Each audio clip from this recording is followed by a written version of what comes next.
दोस्तों नमस्कार, चैनल में आप सभी का स्वागत है। आज हम कारक पर चर्चा करने वाले हैं जो कि व्याकरणिक दृष्टि से काफ़ी महत्वपूर्ण है और तत्पुरुष समास में इसका उपयोग होता है। कारक संज्ञा या सर्वनाम का वाक्य के अन्य पदों विशेषतः क्रिया से जो संबंध होता है, किसका? संज्ञा या सर्वनाम का क्रिया के साथ संबंध होता है, उसे कारक कहते हैं। जैसे राम ने रावण को बाण से मारा।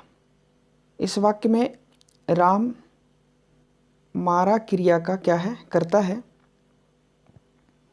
ठीक है, कर्ता यहाँ पर कौन है? राम है। और रावण जो है इस क्रिया का क्या है? कर्म है। ठीक है, मारण क्रिया का क्या है? कर्म है, क्योंकि किसको मारा जा रहा है? रावण को मारा जा रहा है। किससे मारा जा रहा है? बाण से। ठीक है, बाण से यह क्रिया संपन्न की गई है, अतः बाण क्रिया का क्या है? साधन है। बाण क्या है? साधन है। बाण साधन होने के कारण क्या है? करण है। और ने, को, से ये कारक चिन्ह कहलाते हैं। इस प्रकार से हम कारक को समझते हैं। देखिए, कारक चिन्ह या परसर्ग संज्ञा सर्वनाम का आपस में तथा क्रिया के साथ संबंध बताने के लिए जो चिन्ह लगाए जाते हैं उसे हम क्या कहते हैं? परसर्ग या कारक चिन्ह कहते हैं। आगे हम विस्तृत अध्ययन करेंगे। देखिए, जो कारक हैं और उनके लिए चिन्ह और विभक्ति, वे चिन्ह किस विभक्ति के अंतर्गत आते हैं इसको हम देखेंगे। जिससे प्रथमा विभक्ति, तो प्रथमा में कौन होता है? कर्ता होता है, जो कार्य करने वाला होता है। इसके लिए चिन्ह क्या है? ने है। द्वितीया विभक्ति कर्म, चिन्ह जो है को, ए। तृतीय विभक्ति करण है, से के द्वारा। इसको साधन के अर्थ में हम समझेंगे। चतुर्थी विभक्ति संप्रदान, को के लिए ए हो सकते हैं।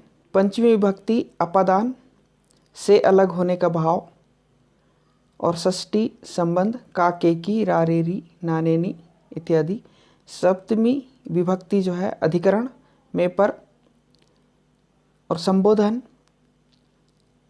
हे, अरे, ओ, ए इत्यादि। ठीक है, तो ये कारक हैं और उनके लिए प्रयुक्त होने वाले चिन्ह हैं। आपको ध्यान रखना है। आप इसको इस तरह से याद रख सकते हैं। कर्ता ने कर्म को करण से के द्वारा संप्रदान के लिए अपादान से अलग होने का भाव। संबंध, का, के, की, रा, रे, री। अधिकरण में पर संबोधन, हे, हरे। इस प्रकार से आप इसको याद रख सकते हैं। कर्ता कारक देखिए, शब्द के जिस रूप से कार्य करने वाले का बोध होता है, शब्द के जिस रूप से कार्य करने वाले का बोध होता है उसे कर्ता कहते हैं, कर्ता कारक कहते हैं। इसका चिन्ह क्या है? ने है। ठीक है, इसका प्रयोग सकर्मक क्रियाओं के साथ, सकर्मक अर्थात जिसके साथ कर्म हो, ऐसे क्रिया ऐसे वाक्य जिसके साथ क्या हो? कर्म हो, के साथ भूतकाल में प्रयोग होता है। आपको ध्यान रखना है, जो बीत चुका होता है उसके साथ ही कर्ता कारक का उपयोग होता है। जैसे राघव ने पत्र लिखा। अब कब लिखा ये पता नहीं है, पहले से लिख चुका है वो, है ना। तो राघव ने पत्र लिखा, तो राघव यहाँ पर कर्ता है। ने चिन्ह हो गया, कर्ता कारक चिन्ह हो गया। ठीक है, कर्म कारक क्रिया का फल जिस शब्द पर पड़ता है, क्रिया का फल परिणाम जिस शब्द पर पड़ता है उसे कर्म कारक कहते हैं। इसका चिन्ह क्या है? को है। जैसे राम ने रावण को मारा। अब यहाँ पर देखिए, को जो चिन्ह है वह कर्म कारक को दर्शाता है। करण कारक संज्ञा या सर्वनाम के जिस रूप से कार्य को करने के साधन का बोध होता है, संज्ञा या सर्वनाम के जिस रूप से कार्य को करने का बोध होता है उसे करण कारक कहते हैं। जैसे यश कलम से लिखता है। अब यहाँ पर साधन क्या है? कलम है। ठीक है, और उसके साथ जिस चिन्ह का प्रयोग हो रहा है वह क्या है? करण कारक चिन्ह होगा। और कलम क्या होगा यहाँ पर, करण होगा। संप्रदान कारक जिसके लिए कोई काम किया जाए, संप्रदान कारक किसको कहेंगे, जिसके लिए कोई काम किया जाए या जिसको कुछ दिया जाए वह संप्रदान कारक होता है। इसके लिए चिन्ह जो है को, के लिए इत्यादि हैं। जैसे भिखारी को भिक्षा दो। अब देखिए यहाँ पर किसके लिए काम किया जा रहा है, भिखारी के लिए, तो ये संप्रदान कारक होगा। ठीक है, और यहाँ पर जो चिन्ह प्रयोग हुआ है को या के लिए हम कह सकते हैं, तो वो संप्रदान कारक चिन्ह होगा। अपादान कारक शब्द के जिस रूप से अलग होने का भाव प्रकट हो उसे अपादान कारक कहते हैं। इसका चिन्ह से है। जैसे गंगा से हिमालय निकलती है, तो से कहाँ से निकलती है, हिमालय से। ठीक है, तो देखिए हिमालय से गंगा अलग हो रही है, मतलब अलग होने का भाव यहाँ पर प्रकट हो रहा है। हिमालय यहाँ पर क्या होगा, अपादान कारक होगा।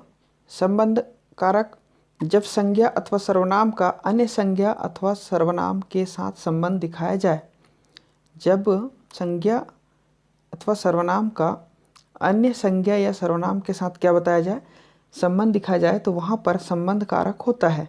इसके लिए चिन्ह काके की रारेरी, इस प्रकार से। जैसे मनीष का भाई दिनेश है, संबंध बताया जा रहा है। यहाँ मनीष भी संज्ञा है और उसका भाई दिनेश भी संज्ञा है, तो दोनों का यहाँ पर क्या बताया जा रहा है, संबंध बताया जा रहा है। तो संबंध के लिए जो चिन्ह का प्रयोग हुआ है वह संबंध कारक चिन्ह होगा। अधिकरण कारक शब्द के जिस रूप से क्रिया के आधार का बोध होता है उसे अधिकरण कारक कहते हैं। सरल शब्दों में कहा जा सकता है कि जहाँ पर या जिसमें क्रिया घटित हो वहाँ अधिकरण कारक का प्रयोग होता है। जैसे पिताजी कमरे में बैठे हैं। अब देखिए कहाँ पर बैठे हैं, कमरे में। ठीक है, तो कमरा जो है अधिकरण होगा और में इसका चिन्ह होगा। इसी तरह संबोधन कारक जब किसी संज्ञा अथवा सर्वनाम को संबोधित करने या उसका ध्यान आकर्षित करने का बोध हो वहाँ संबोधन कारक होता है। जैसे हे भगवान मेरी रक्षा करो, तो यहाँ पर देखिए विस्मयादि बोधक चिन्ह का प्रयोग हुआ है। हे, अरे, ओ इत्यादि का प्रयोग होता है इसमें। इस प्रकार से हमने कारक को समझने का प्रयास किया। आपको समझ में आया होगा। आप सभी का बहुत बहुत धन्यवाद।